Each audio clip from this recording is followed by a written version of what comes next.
నమస్తే అన్న, అందరికీ నమస్కారం. కువైట్ మరియు గల్ఫ్ దేశాలకు ఫిలిపిన్ ప్రభుత్వం భారీ షాక్ ఇచ్చింది. అలాగే ఇటీవల ఫిలిపిన్ గృహ కార్మికుల జీతాలు పెంచుతూ ఫిలిపిన్ ప్రభుత్వం నిర్ణయం తీసుకున్న విషయం అందరికీ తెలిసిందే. ఈ నిర్ణయం తీసుకున్న తర్వాత కువైట్ మరియు గల్ఫ్ దేశాలన్నీ ఫిలిపిన్ అధికారులను పిలిపించి అయితే మాట్లాడడం జరిగిందన్నమాట. జీతాలు పెంచవద్దు, అలాగే మా ప్రజలపైన భారం వేయవద్దని చెప్పేసి. అలాగే కువైట్ కానీ, యుఏఈ కానీ, ఖతార్ కానీ, అలాగే ఇతర దేశాలు, గల్ఫ్ దేశాలు, సౌదీ ఏవైతే ఉన్నాయో అన్ని దేశాలతో అయితే ఫిలిపిన్ అధికారులు చర్చించి కీలక నిర్ణయం అయితే తీసుకోవడం జరిగింది. ఫిలిప్పీన్స్లోని వలస కార్మికుల మంత్రిత్వ శాఖ తాజాగా ఒక కీలక ప్రకటన చేసింది. ఈ నెల 22వ తేదీ నుంచి గృహ కార్మికుల కనీస వేతనం, నెలవారీ వేతనం మనం చూసుకుంటే $500 అయితే నిర్ణయించడం జరిగింది. సుమారు కువైట్ దినార్లు మనం చూసుకుంటే 150 దినార్లుగా అయితే పెంచడం జరిగింది. ఈ నిర్ణయంలో కొత్త కార్మికులు మాత్రమే ఉన్నారు. కొత్తగా వీసా తీసుకుని కువైట్ మరియు గల్ఫ్ దేశాలకు ఎవరైతే వెళుతూ ఉన్నారో వాళ్ళ కనీస జీతం $500 అంటే 150 దినార్లుగా అయితే నిర్ణయించడం జరిగింది.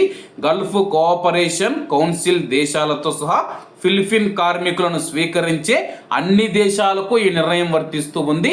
ఫిలిపిన్ గృహ కార్మికులు ఎవరైతే ఉన్నారో గల్ఫ్ దేశాలైనా కువైట్ కానీ, యుఏఈ కానీ, సౌదీ కానీ, బెహ్రెన్ కానీ, ఒమన్ కానీ, ఖతార్ దేశాలు ఏవైతే ఉన్నాయో ఆ దేశాలతో సహా ప్రపంచవ్యాప్తంగా ఉన్న అన్ని దేశాలకు ఈ నిర్ణయం వర్తిస్తూ ఉందని చెప్పేసి మంచి పని పరిస్థితులు, సామాజిక రక్షణ మరియు తగిన విశ్రాంతి కాలాలను నిర్ధారించడానికి లేబర్ కన్వెన్షన్ నెంబర్ 189 ప్రకారం అంతర్జాతీయ కార్మిక ప్రమాణాలకు నిబద్ధతను పెరుగుతూ ఉందని చెప్పేసి వెల్లడించడం జరిగింది.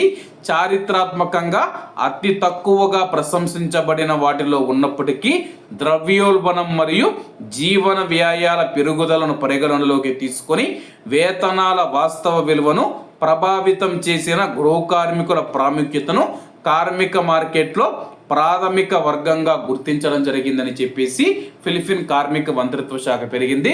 రోజు రోజుకు రేట్లు పెరిగిపోతూ ఉన్నాయి. అలాగే జీవన ఖర్చులు కానీ, జీవన వ్యయం కానీ ప్రజలపైన భారం పడుతూ ఉందని చెప్పేసి పెరిగిన రేట్లకు అనుగుణంగా వాళ్ళ యొక్క జీతాలు కూడా పెరగాల్సిన అవసరం ఉందని తెలపడం జరిగింది. మరి భారతీయ గృహ కార్మికులకు చూసుకుంటే అగ్రిమెంట్ ప్రకారం, ఎంబసీ ప్రకారం మనం చూసుకుంటే 100 దినార్లు మాత్రమే కనీస వేతనం.